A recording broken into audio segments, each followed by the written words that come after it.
एक बार की बात है, एक जंगल में पोखर के किनारे एक विशाल बरगद का पेड़ हुआ करता था, जिसमें जंगल के बहुत सारे पक्षियों का बसेरा था। कोई वहां छांव में बैठने आता था तो किसी ने घोंसला बनाकर उसी बरगद के पेड़ को अपना घर बना लिया था। यही नहीं, उस जंगल के कई जानवर भी उस पेड़ की छांव में अपनी थकान मिटाने आते थे, तो कुछ जानवर अपने बच्चों को लेकर वहां खेलने भी आते थे।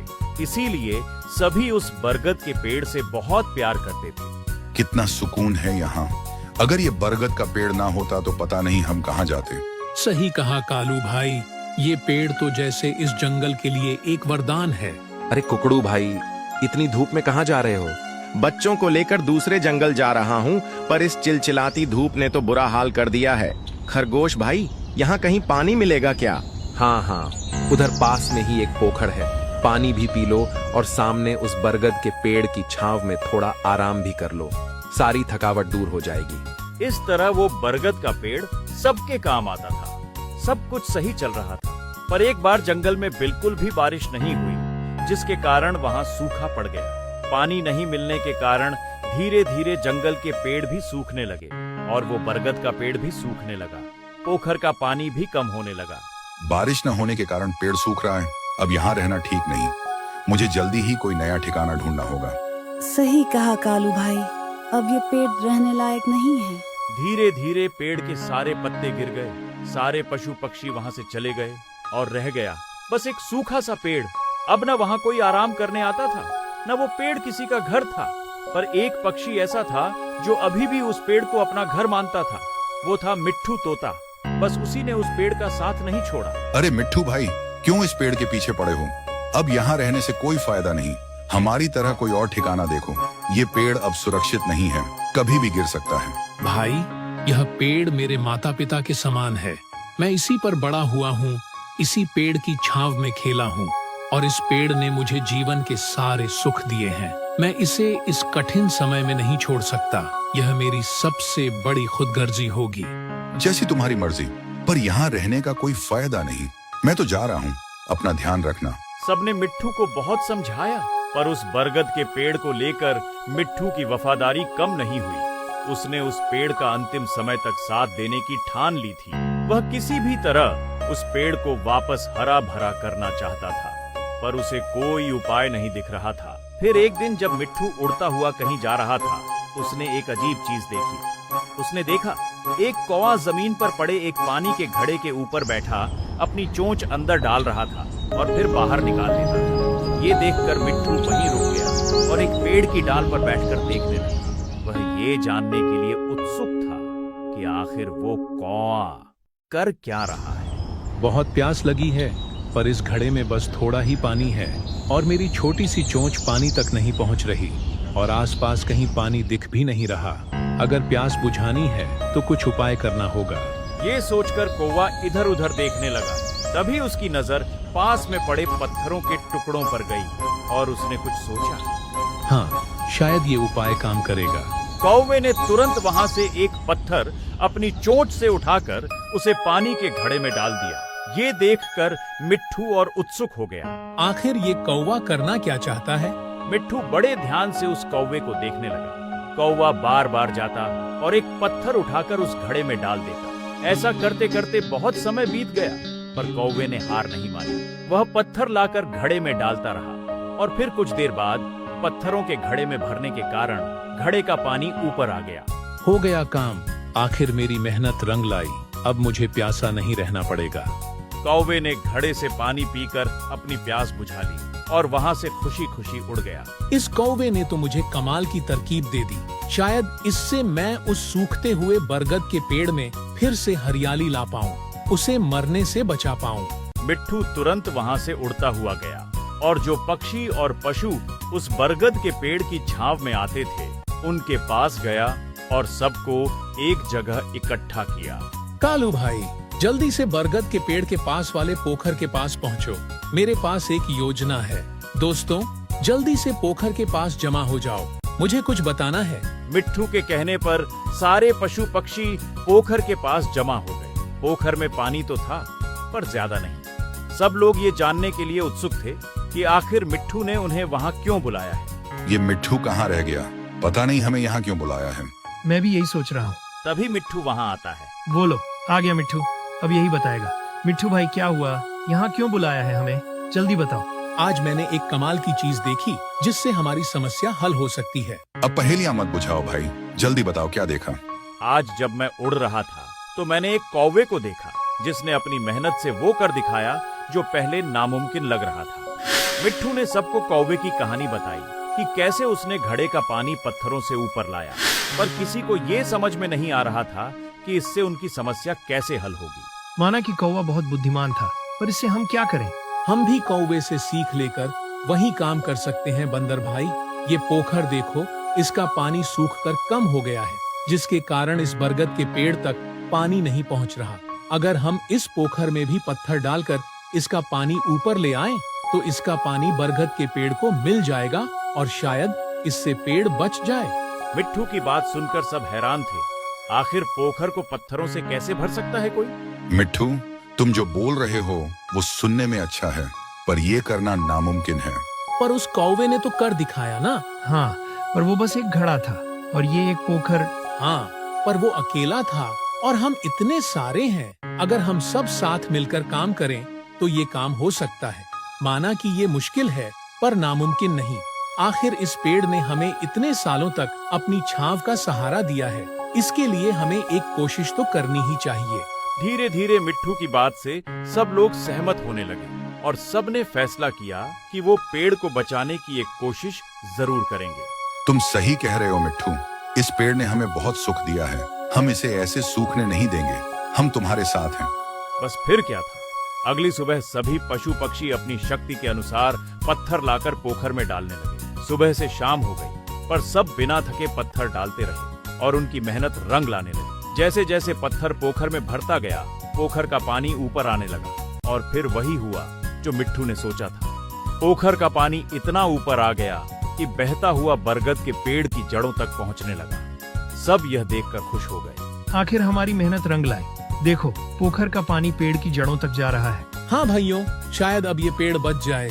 आखिर सबने मिलकर पेड़ तक पानी पहुंचा ही दिया और कुछ दिनों बाद उस सूखे बरगद के पेड़ में एक पत्ता आया और जब मिट्ठू की नजर उस पत्ते पर पड़ी तो खुशी से उसका ठिकाना नहीं रहा। उसने जाकर सभी जानवरों को वहां बुलाया। दोस्तों, ये देखो, पेड़ में पत्ता आया है। अब ये पेड़ बच जाएगा। हमें फिर से इसकी छांव मिलेगी। मान गए मिट्ठू, तुम्हें और तुम्हारे भरोसे को एक तुम हो जिसने इस पेड़ का साथ नहीं छोड़ा। सब खुश थे और तभी आसमान में बादल आ गए और गरजने लगे। आसमान में बादल आ गए, लगता है बारिश होने वाली है। बादल देखकर सभी खुश हो गए और कुछ ही देर में बारिश शुरू हो गई। सब लोग ये देखकर खुशी से नाचने लगे। बारिश के कुछ ही दिनों में सूखा हुआ बरगद का पेड़ फिर से हरा भरा हो गया। वो कहते हैं ना, जो खुद अपनी मदद करता है, ऊपर वाला भी उसी की मदद करता है। अब जंगल के पशु पक्षी फिर से उस घने बरगद के पेड़ में वापस लौट आए। अब सबको इस बात का सुकून था कि उनकी खोई हुई जगह फिर से उन्हें मिल गई।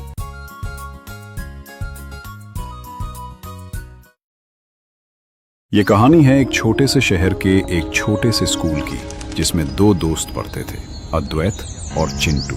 अद्वैत पढ़ाई में बहुत तेज था, पर उसके विपरीत चिंटू का पढ़ाई में बिल्कुल मन नहीं लगता था। Good morning teacher. जैसे ही मास्टर जी क्लास के अंदर आते हैं, बच्चे घबरा जाते हैं, क्योंकि उनके हाथ में होता है उनके एग्जाम्स का रिजल्ट। और जो सबसे ज्यादा घबराया हुआ था वो था हमारा अपना चिंटू। अभी पता चलेगा किसकी मॉर्निंग गुड है और किसकी बैड है। मास्टर जी पेपर्स बांटते हैं। अपने अपने मार्क्स देखकर किसी के चेहरे पर खुशी तो किसी की आंसू और किसी का उतरा हुआ फेस बनता है। फिर मास्टर जी अद्वैत और चिंटू की तरफ मुड़ते हैं। अद्वैत, तुमने फिर से हर सब्जेक्ट में 90+ मार्क्स लाकर क्लास का हीरो बन दिखाया। सारे बच्चे अद्वैत के लिए तालियां बजाओ। अद्वैत ने फिर टॉप करके सबकी तालियां बटोर ली, पर चिंटू अपना चेहरा छुपाने में लगा था। पर मास्टर जी के नजर से भला कौन बच सकता है। और चिंटू, तुम सामने आओ। तुम फिर हर सब्जेक्ट में 0 लाकर बने हो क्लास के 0। 0 0 0। सब बच्चे चिंटू की हंसी उड़ाते हैं और दुखी होकर चिंटू वहां से भाग जाता है। लेकिन अद्वैत, जो चिंटू का सबसे अच्छा दोस्त है, उसे देखकर अंदर ही अंदर परेशान हो जाता है। चिंटू दुखी होकर एक पेड़ के नीचे बैठकर रोने लगा। तभी अद्वैत उसे खोजते हुए वहां आया। चिंटू, तुम रो क्यों रहे हो? सब मुझे जीरो समझते हैं। समझने दो, पर तुम असली हीरो हो और ये बात सबको एक न एक दिन पता चल के रहेगी। उस रात अद्वैत को नींद नहीं आई। उसे चिंटू की उदासी याद आ रही थी। वह खिड़की पर बैठा था। तभी उसने आसमान में एक टूटता तारा देखा और उसने बिना समय गवाए एक विश मांगी। काश मेरे पास ऐसी ताकत होती जो चिंटू की जिंदगी बदल पाए।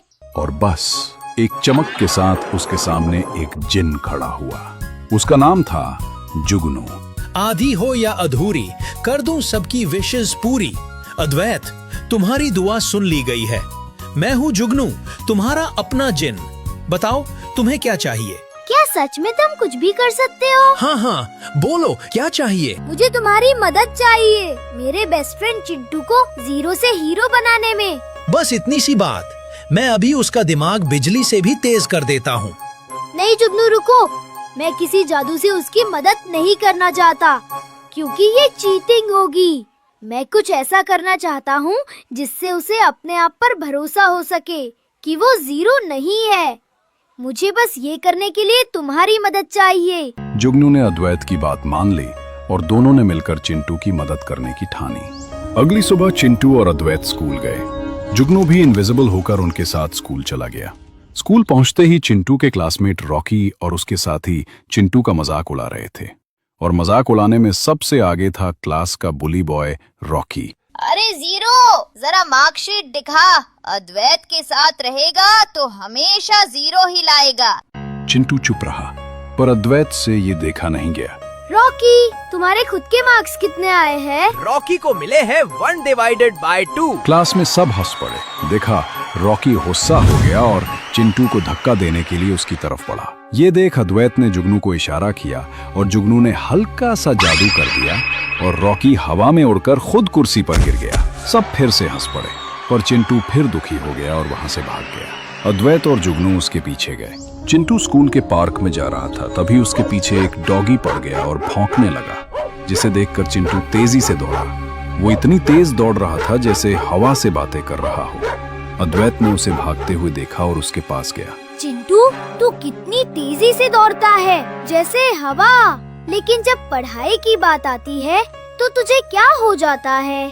क्या बताऊं दोस्त, मुझे लगता है अल्फाबेट्स तलवार बनकर मुझ पर हमला करते हैं, भूत बनकर मेरे पीछे पड़ जाते हैं और मैं बस उनसे बचता ही रहता हूँ। इसीलिए मुझे पढ़ाई पसंद नहीं है। अद्वैत ने जुगनू की तरफ देखा। समझ गए जुगनू, अगर चिंटू के अंदर का डर खत्म हो जाए तो ये किसी से कम नहीं है। बिल्कुल अद्वैत, और इसके लिए मेरे पास है एक जुगनू आइडिया। अद्वैत ने चिंटू को दौड़ की प्रैक्टिस कराई क्योंकि उसे दौड़ना बहुत पसंद था। अद्वैत जैसे जैसे उसे दौड़ने को कहता, चिंटू उसी दिशा में दौड़ता। और जब वो रुका तो जमीन में उसके पैरों के निशान बने थे जो अल्फाबेट के आकार के थे। ये जुगनू का जादू था। देखो चिंटू, तुमने तो कमाल कर दिया, खुद ही सारे अल्फाबेट्स लिख दिए। देखो, ABCD Z तक। ये देखकर चिंटू खुश हो गया। वाह, मुझे यकीन नहीं हो रहा ये मैंने लिखा है। अब मैं ये कभी नहीं भूलूंगा। चिंटू हैरान हो गया, पढ़ाई भी गेम बन सकती है। उसने कभी सोचा ही नहीं था। जुगनू और अद्वैत मिलकर उसे नए नए तरीके से खेल की तरह पढ़ाने लगे। चिंटू हैरान हो गया। जुगनू कभी बादल को नंबर बना देता है तो कभी पेड़ से पत्ते गिरा देता है, जिसे अद्वैत चिंटू से गिनवाता है। और धीरे धीरे चिंटू के चेहरे पर विश्वास आने लगा। अगला दिन था inter school relay race. Score बराबर था। ट्रॉफी जीतने का फैसला इस रेस पर होना था। Rocky first, Golu second, Montu third और अद्वैत तुम लास्ट। पर अद्वैत ने कुछ सोचकर कहा, सर, मेरी जगह चिंटू दौड़ेगा। सब हैरान रह गए। रॉकी तो हंसने लगा। वो जीरो, अरे वो हमें हरा देगा। वो जीरो है या हीरो, वो रेस की बात पता चल ही जाएगा रॉकी। रॉकी चिंटू और अद्वैत को बिल्कुल पसंद नहीं करता था, इसलिए उसने चिंटू को नीचा दिखाने की एक चाल चली।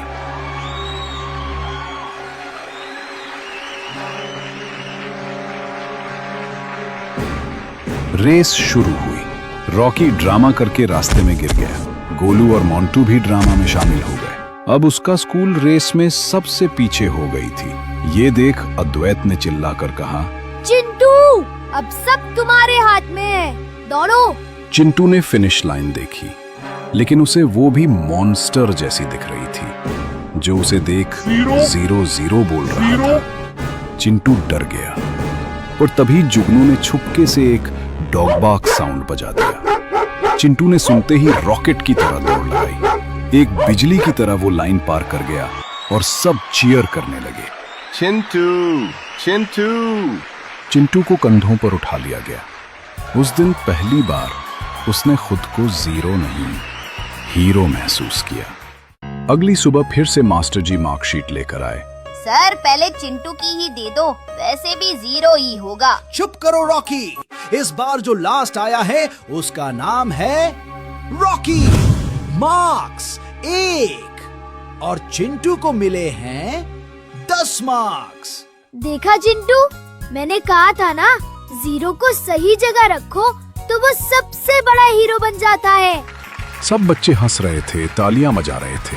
अद्वैत और चिंटू ने एक सेल्फी भी ली। चिंटू ने अद्वैत की तरफ देखा और कहा, थैंक यू दोस्त, तुम ना होते तो मैं ये कभी नहीं कर पाता। अद्वैत ने चिंटू को गले लगा लिया और देखा पीछे जुगनू हवा में खड़ा है। उसने मुस्कुराते हुए जुगनू की तरफ देखा और कहा, थैंक यू दोस्त। You are welcome. और जुगनू मुस्कुराते हुए हवा में गायब हो गया, एक चमक के साथ। और इस तरह एक 0 बन गया हीरो।